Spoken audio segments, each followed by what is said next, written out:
रामानंदाचार्य नरेंद्राचार्यजी यांच्या देवरी येथे 23 जानेवारीला पादुका दर्शन सोहळा आयोजित.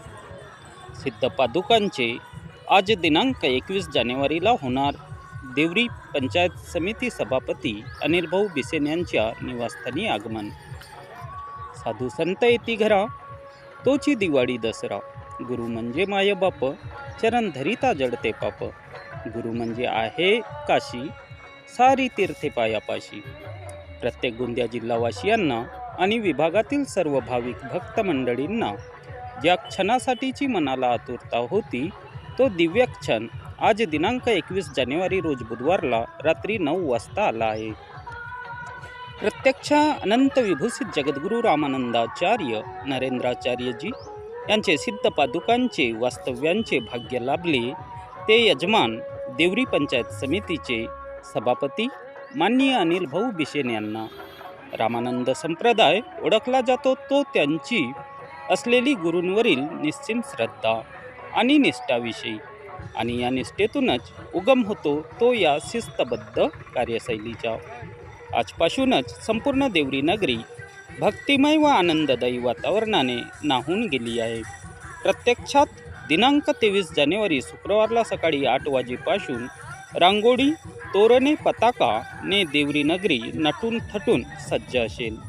तर जगद्गुरू रामानंदाचार्य नरेंद्राचार्यजी यांचे सिद्ध पादुकांचे वास्तव्य असणाऱ्या देवरी पंचायत समितीचे सभापती अनिल भाऊ बिसेन यांच्या निवासस्थानापासून अगदी थाटामाटात देवरी येथील कार्यक्रमस्थळी क्रीडा संकुलच्या पटांगणावर ढोल, तासा, टाळ, मृदुंगच्या तालावर नाम गजरचा जय जयकार करीत युवांची बाईक रॅली, भक्तिमय आनंददायी वातावरण करीत व दैदिप्यमान स्वारी मिरवणूक सर्वांची मने व नजरा आकर्षित करीत निघणार आहे. भक्तांच्या जयघोषांनी आणि नाचगाण्यातून व जल्लोषातून चैतन्य निर्माण करीत जगद्गुरू रामानंदाचार्य नरेंद्राचार्यजी यांचे पादुका संतपीठाकडे प्रस्थान होतील.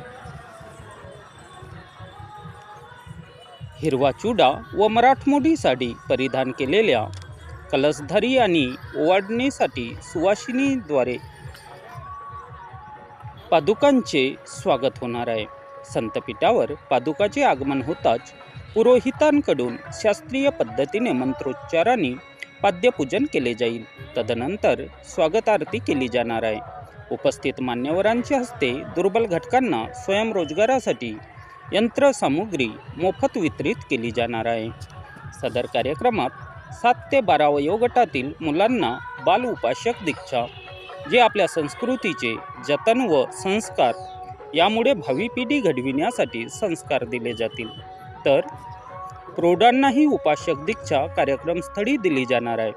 प्रपंचात राहूनही परमार्थाचा प्रवास यासाठी हे संस्कार सदुपयोगी ठरित आहे. तदनंतर जगद्गुरू नरेंद्राचार्य महाराज संस्थानच्या प्रवचनकाराकडून अर्थात लोखंडेताईकडून कीर्तन सेवा घडणार आहे. कार्यक्रमासाठी भव्य दिव्य शामियाना, पार्किंग व्यवस्था, सुरक्षा सुव्यवस्थाचे अचूक नियोजन ही रामानंद संप्रदायाची शिस्तप्रिय कार्यशैलीची प्रचिती देईल. सद्गुरू म्हणजे सगुण निर्गुण रूपात चराचर व्याप्त अशी शक्ती आहे. यासाठी गुरूंना अनन्य भावे शरण जावे लागते. याची अनुभूती घेण्यासाठी या महान मंगल कार्यक्रमात उपस्थित राहून भक्तीद्वारे भाविकांनी आपल्या जीवनात पुण्यसंचय वाढवावा यासाठी आग्रहाचे आमंत्रण जिल्हा रामानंद संप्रदायाकडून करण्यात आले आहे.